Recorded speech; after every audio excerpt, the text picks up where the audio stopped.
يقول الإنسان يومئذ أين المفر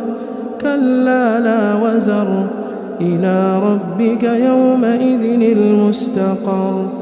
ينبأ الإنسان يومئذ بما قدم وأخر بل الإنسان على نفسه بصيرة ولو ألقى معاذيره لا تحرك به لسانك لتعجل به إن علينا جمعه وقرآنه فإذا قرأناه فاتبع قرآنه ثم إن علينا بيانه كلا بل تحبون العاجلة وتذرون الآخرة وجوه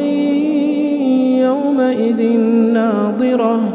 إلى ربها ناظرة ووجوه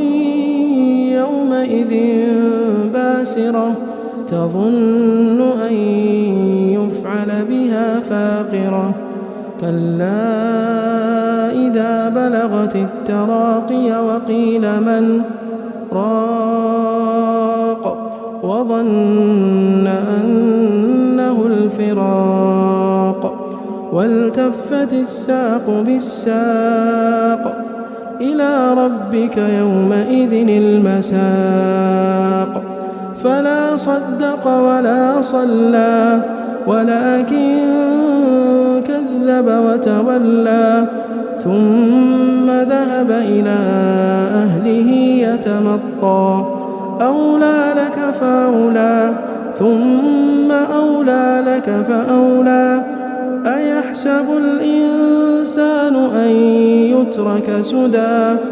ألم يك نطفة من مني يمنى ثم كان علقة فخلق فسوى فجعل منه الزوجين الذكر والأنثى